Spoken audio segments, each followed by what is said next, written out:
Hello everybody, and welcome to Ancient Architects. Archaeologists have unearthed a phenomenal Neolithic enclosure and trackway along the cable route for a £2.5 billion wind farm.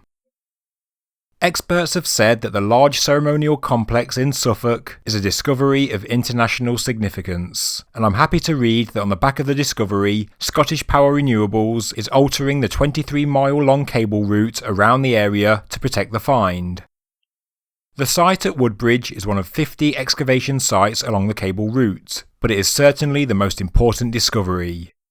What was, on the surface, an apparently featureless site was in fact a discovery that has astounded the experts.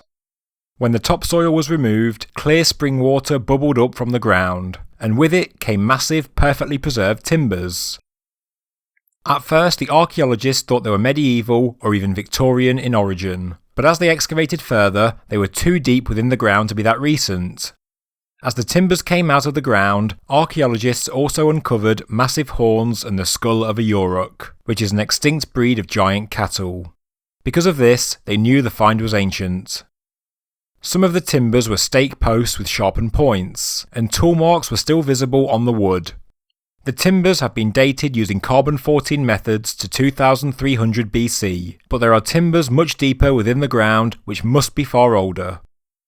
Project manager Vinnie Monahan said the finds were phenomenal.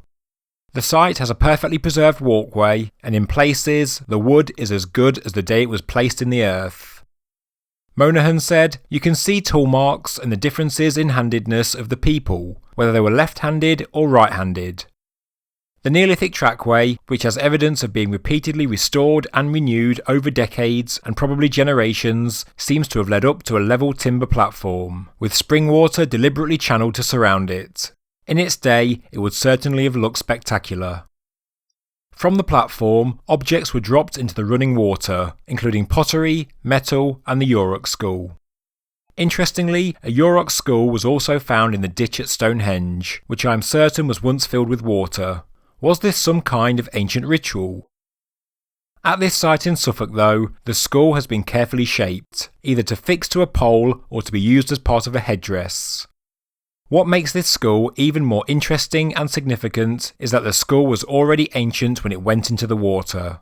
Tests have dated it to be about 2,000 years older than the track, dating to around 4300 BC.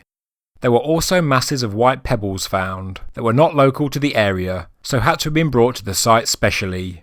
And even now, more than 6,000 years later, it is easy to see why this site would have been so important, as even in the recent hot weather in the UK, the water continues to bubble up across the whole area, and it's impossible to drain.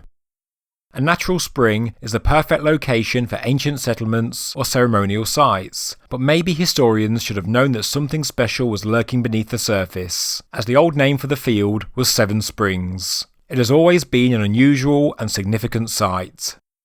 There is also evidence for occupation at the site during Roman, Saxon and medieval periods, but until this new discovery, the prehistory was unknown.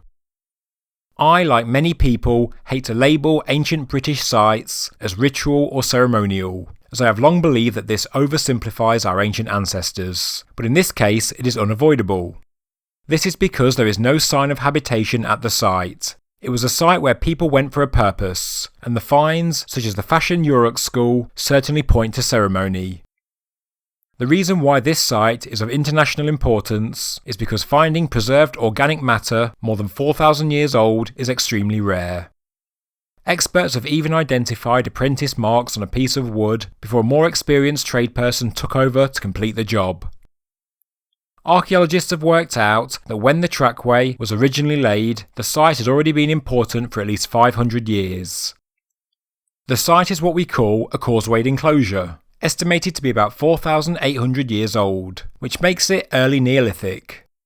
Later in the Neolithic, a ring ditch was dug around the site, before a Bronze Age ditch enclosed the more ancient site. To make the site even more complicated, an early Iron Age ditch then encircled the one from the Bronze Age, before Roman ditches and Saxon buildings were added. Then the area remained unchanged for centuries, until the slope of the site was filled in and levelled in the 11th century. This buried the springs level and hence preserved the timbers.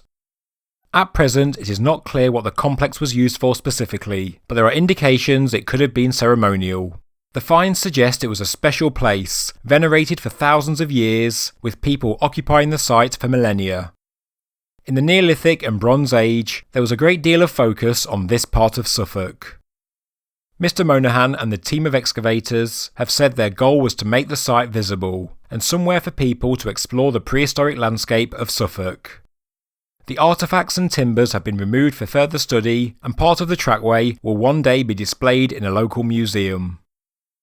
For me, this discovery is incredibly exciting because so far I have written 40,000 words of a new book that reinterprets ancient Britain. It is the most researched work I've done to date, heavily reliant on scientific and archaeological papers for data, but I reinterpret this data with a fresh approach. So far, I haven't made a video on my findings, as I didn't want to detract from the book, but my video from 2017 on Doggerland does touch upon one chapter. Although I do want to collate my ideas on ancient Egypt, taking into account the criticism and support of my viewers, and create a book of my interpretations, I first plan to finish and publish my book on ancient Britain, as it will include never-before-heard ideas, and the new discovery in this video fits perfectly into my narrative. The archaeological dig is one of the largest in Europe, and nearly 400 archaeologists have been enlisted to help in the excavations, with a daily workforce of 250 experts. The full extent of the ancient history of this site has yet to be uncovered, but due to the age of some of the finds, the site guarantees to be one that will reveal new discoveries about the transition from British hunter-gathering to Neolithic life. Thank you very much for watching this news update from Ancient Architects. If you enjoyed the video, please subscribe to the channel, please like the video, and please leave a comment below. Thank you very much.